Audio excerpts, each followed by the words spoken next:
Shalom Bapak Ibu dan Saudara sekalian, seluruh jemaat yang diberkati oleh Tuhan Yesus Kristus. Berjumpa kembali di dalam program Keluargaku Bertumbuh.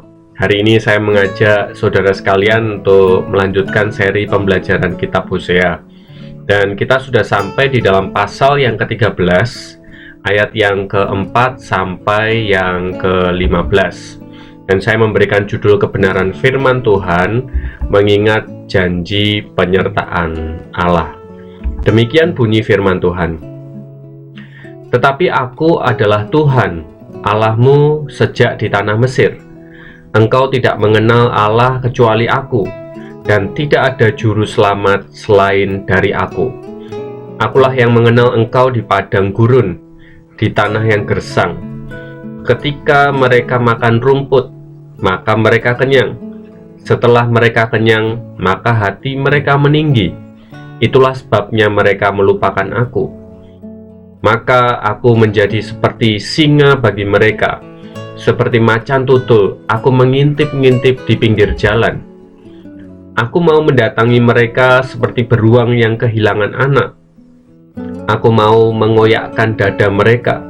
Di sana aku memakan mereka seperti singa. Binatang liar di padang akan merobek mereka. Aku membinasakan engkau, hei Israel. Siapakah yang dapat menolong engkau? Di mana gerangan rajamu, supaya diselamatkannya engkau, dan semua pemukamu, supaya diberinya engkau keadilan? Hai engkau yang berkata, berilah kepadaku seorang raja dan pemuka-pemuka. Aku memberikan engkau seorang raja dalam murkaku dan mengambilnya dalam gemasku. Kesalahan Efraim dibungkus, dosanya disimpan. Sakit beranak mendahului kelahirannya, tetapi ia adalah seorang anak yang tidak bijaksana, sebab tidak pada waktunya ia bergerak. Bila waktunya tiba, ia tidak mau keluar dari kandungan ibu. Akan kubebaskankah mereka dari kuasa dunia orang mati? Akan kutebuskah mereka dari maut? Di manakah penyakit samparmu, hai maut? Di manakah tenaga pembinasamu, hai dunia orang-orang mati? Mataku tertutup bagi belas kasihan.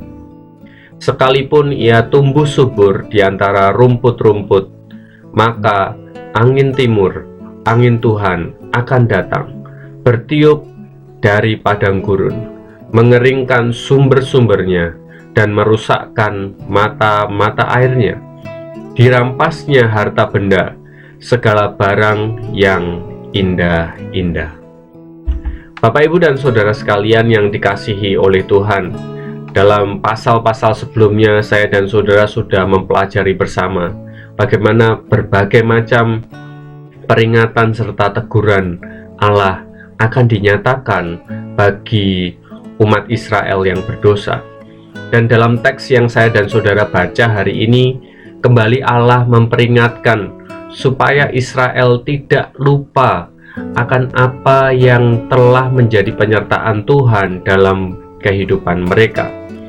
Dari ayat demi ayat, saya dan saudara menemukan tiga hal bagaimana Allah telah melakukan suatu perkara yang penting bagi Israel.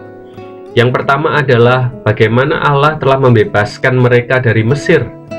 Allah mengingatkan Israel bahwa hanya Dialah saja yang telah membebaskan mereka dari Mesir. Kita bisa membaca dari ayat yang keempat. Dan inilah alasan mengapa hanya Allah saja yang layak untuk menerima pengabdian dan penghormatan dari Israel.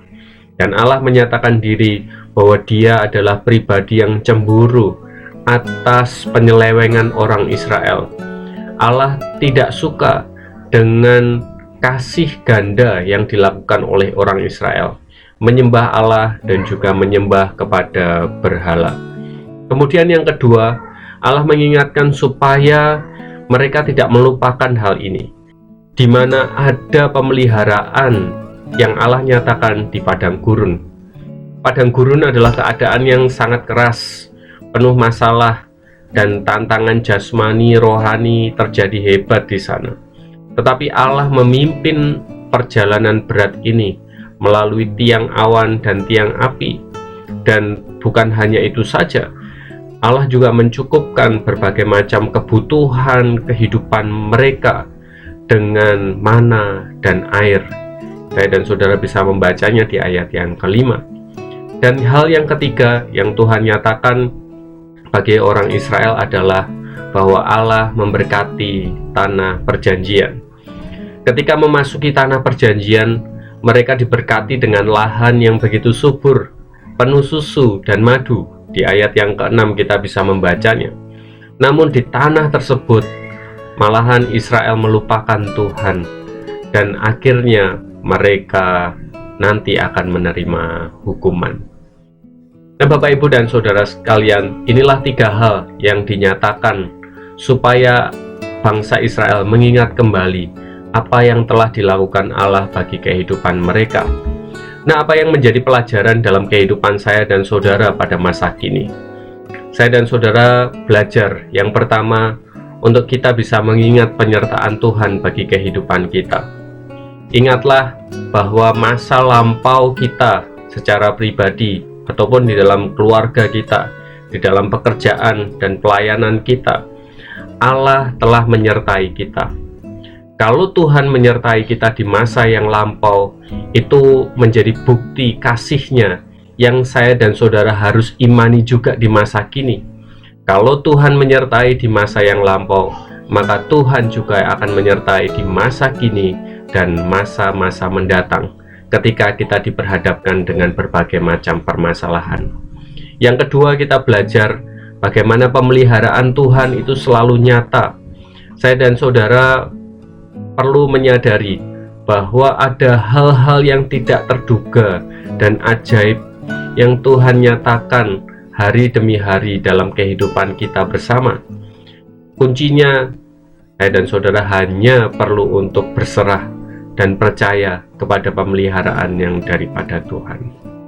Dan yang ketiga, yang terakhir, kita belajar supaya saya dan saudara terus tetap setia kepada Tuhan dengan konsisten.